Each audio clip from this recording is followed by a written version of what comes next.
नमस्कार भक्तों। हिंदू धर्म में कार्तिक माह बेहद पुण्यकारी माना जाता है। इस माह के शुक्ल पक्ष में पड़ने वाली एकादशी को देव उठनी एकादशी कहा जाता है, जिसे प्रबोधनी एकादशी के नाम से भी जाना जाता है। देव उठनी एकादशी 4 महीने की लंबी अवधि चातुर्मास के अंत का प्रतीक है। इस दिन भक्तों द्वारा इस जगत के पालनहार भगवान विष्णु और मां लक्ष्मी की पूजा अर्चना की जाती है। साथ ही उनकी प्रिय चीजों का भोग लगाया जाता है। कहा जाता है कि इस दिन सच्चे मन से भगवान विष्णु की उपासना करने तथा दीन दुखी निर्धन लोगों को दान देने से भगवान नारायण की कृपा प्राप्त होती है। आइए अब हम आपको देव उठनी एकादशी की पौराणिक कथा सुनाते हैं। एक राजा के राज्य में सभी लोग एकादशी का व्रत रखते थे। प्रजा तथा नौकर चाकरों से लेकर पशुओं तक को एकादशी के दिन अन्न नहीं दिया जाता था। एक दिन किसी दूसरे राज्य का एक व्यक्ति राजा के पास आकर बोला, महाराज, कृपा करके मुझे नौकरी पर रख लें। तब राजा ने उसके सामने एक शर्त रखी कि ठीक है, रख लेते हैं, किंतु रोज तो तुम्हें खाने को सब मिलेगा, पर एकादशी को अन्न नहीं मिलेगा। उस व्यक्ति ने उस समय हाँ कर ली, पर एकादशी के दिन जब उसे फलाहार का सामान दिया गया तो वह राजा के सामने जाकर गिड़गिड़ाने लगा, महाराज, इससे मेरा पेट नहीं भरेगा, मैं भूखा ही मर जाऊंगा, मुझे अन्न दे दो। राजा ने उसे शर्त की बात याद दिलाई, पर वह अन्न छोड़ने को राजी नहीं हुआ। तब राजा ने उसे आटा, दाल, चावल आदि दिए। वह नित्य ही तरह नदी पर पहुंचा और स्नान कर भोजन पकाने लगा। जब भोजन बन गया तो वह भगवान को बुलाने लगा, आओ भगवान, भोजन तैयार है। उसके बुलाने पर पीतांबर धारण किए भगवान चतुर्भुज रूप में आ पहुंचे तथा प्रेम से उसके साथ भोजन करने लगे। भोजन आदि करके भगवान अंतर्ध्यान हो गए तथा वह अपने काम पर चला गया। 15 दिन बाद अगली एकादशी को वह राजा से कहने लगा कि महाराज, मुझे दुगना सामान दीजिए। उस दिन तो मैं भूखा ही रह गया। राजा ने कारण पूछा तो उसने बताया कि हमारे साथ भगवान भी खाते हैं, इसलिए हम दोनों के लिए ये सामान पूरा नहीं होता। ये सुनकर राजा को बड़ा आश्चर्य हुआ। वह बोला, मैं नहीं मान सकता कि भगवान तुम्हारे साथ खाते हैं। मैं तो इतना व्रत रखता हूँ, पूजा करता हूँ, पर भगवान ने मुझे कभी दर्शन नहीं दिए।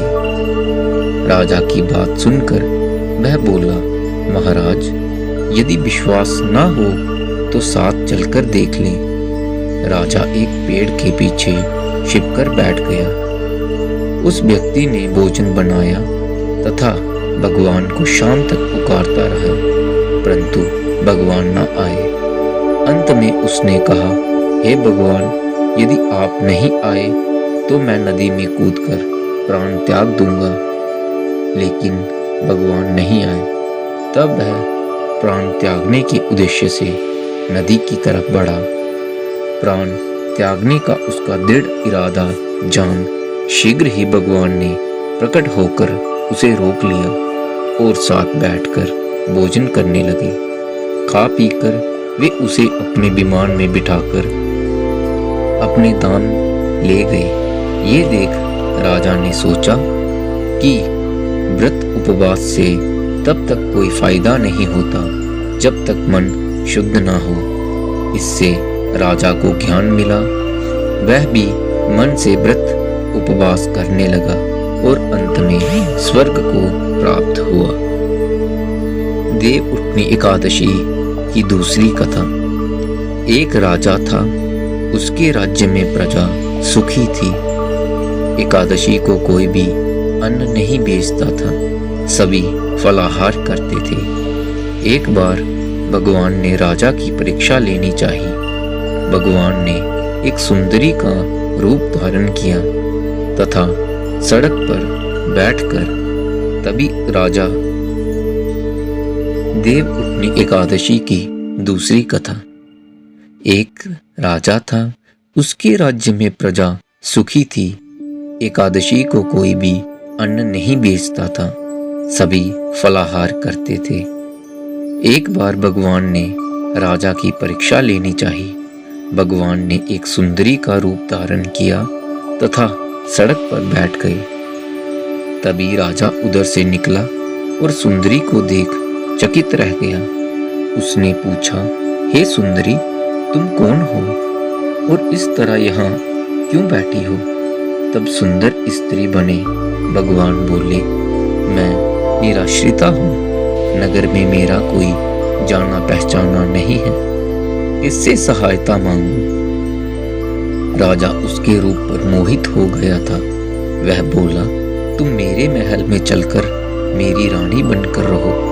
सुंदरी बोली, मैं तुम्हारी बात मानूंगी, पर तुम्हें राज्य का अधिकार मुझे सौंपना होगा। राज्य पर मेरा पूर्ण अधिकार होगा। मैं जो भी बनाऊंगी तुम्हें खाना होगा। राजा उसके रूप पर मोहित था, अतः उसकी सभी शर्तें स्वीकार कर ली। अगले दिन एकादशी थी। रानी ने हुक्म दिया कि बाजारों में अन्य दिनों की तरह अन्न बेचा जाए।